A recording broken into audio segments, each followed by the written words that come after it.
Online প্ল্যাটফর্মে নিজেদের কষ্টার্জিত অর্থ, নিজের ওয়াইফের সোনাদানার অর্থ, জমি বিক্রির টাকা, গয়না বিক্রির টাকা, বিভিন্ন টাকা, ধার করার টাকা, জমি বিক্রি করা, অলংকার বিক্রি করা, এইগুলি তারা এই সব প্ল্যাটফর্মে ইনভেস্ট করে সত্যিকার অর্থেই তারা ব্যাংকরাপ্ট হয়ে যাচ্ছে, দেউলিয়া হয়ে যাচ্ছে। গত 25/3/2026 তারিখে তারা প্রেরণ করে। পরবর্তীতে আমরা এই বিজ্ঞ আদালতের নির্দেশ মোতাবেক ভিকটিমদের অর্থ কিভাবে ফেরত প্রদান করা যায় সেটা আদালতের এবং প্রচলিত আইনের মাধ্যমে আমরা সেটা ডিসবার্স করব। এভাবে এমটিএফ পঞ্জি স্কিম সংক্রান্ত প্রতারিত অর্থের আমরা তদন্তে যেটা পাবো, পরবর্তীতে বাকি অংশ যদি শনাক্ত করতে পারি তাও দেশে আনার প্রয়োজনীয় ব্যবস্থা গ্রহণ করব।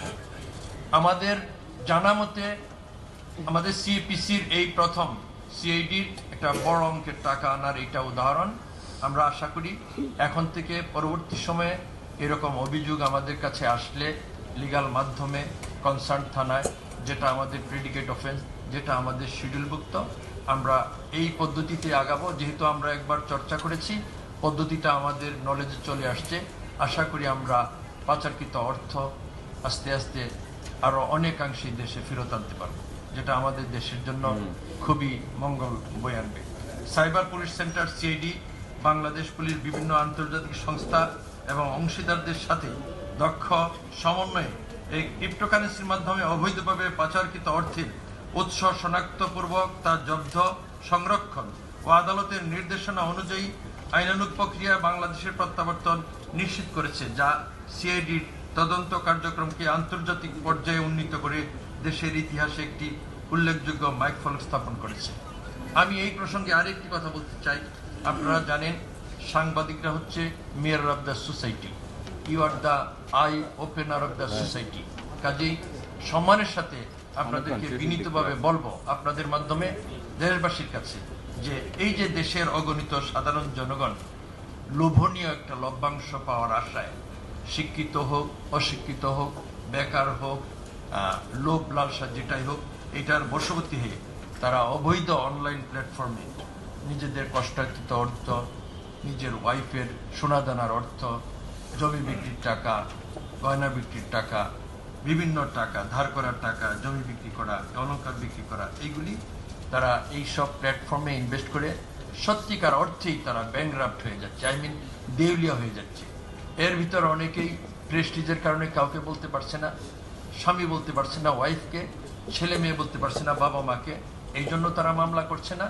আবার অনেকেই যে এটা যে মামলা করা যায়, কোথায় করবে সেটাও জানে না। আপনারা জানেন 2013 সালে যে MLM, মাল্টি লেভেল মার্কেটিং, এদেরকে নিয়ন্ত্রণে আনার জন্য সরকার আইন করেছেন। এটা তো সাধারণ জনগণ জানে না, বা পুলিশের সব অংশই জানে তা না, আমাদের সিআইডির নলেজ এটা আছে। কাজেই সাধারণ মানুষ তো জানার প্রশ্নই আসে না।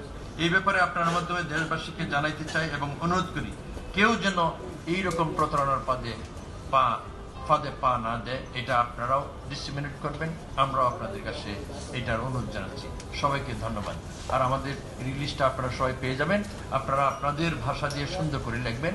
এটা অনুরোধ করবো এই জন্য দেশবাসী যেন আরো অনেক সতর্ক হয়, কারণ এটার বিকল্প নেই। আপনি টাকা একবার দিয়ে দিচ্ছেন, আমরা টাকা এনেছি কথা সত্য, আপনি বলেন তো টাকাটা তাদেরকে ডিসবার্স করার ভিতরে আমাকে প্রশ্ন করতে হবে না, আপনারা নিজেকে প্রশ্ন করেন।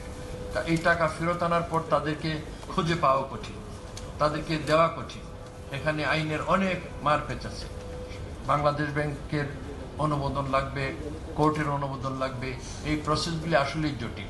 কাজে এই জটিলতার ভিতরে না ঢুকে দেশবাসীকে অনুরোধ জানাচ্ছি আপনারা কেউ এরকম প্ল্যাটফর্মে ইনভেস্ট করবেন না। ধন্যবাদ।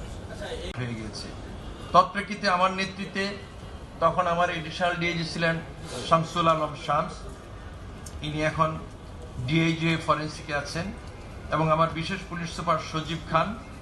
এর তত্ত্বাবধানে প্রতারণার মাধ্যমে হাতে নিয়ে অর্থ জব্দ এবং প্রত্যাবর্তনের প্রয়োজনীয় ব্যবস্থা গ্রহণ করি।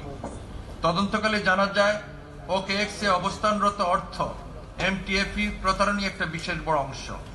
এ পর্যন্ত MTFE প্রতারণায় উক্ত ওয়ালেট হতে প্রায় 130 মিলিয়ন ক্রিপ্টো লেনদেন করা হয়েছে। এ বিষয়ে OKX এক্সচেঞ্জের লিগ্যাল টিমের সঙ্গে যোগাযোগ করা হলে তারা আমাদেরকে আইনানুগ প্রক্রিয়ার মাধ্যমে উক্ত অর্থ ফেরত প্রদানে আগ্রহ প্রকাশ করেন। এরই ধারাবাহিকতায় বিজ্ঞ আদালতের শরণাপন্ন হলে বিজ্ঞ আদালত উক্ত মামলায় পাচারকৃত অর্থ ফেরত আনতে রাষ্ট্রায়ত্ত সোনালী ব্যাংকের সহযোগিতা নিতে বলেন। সেই প্রেক্ষিতে আমরা বিভিন্ন পর্যায়ে আলোচনার মাধ্যমে মালিবাগ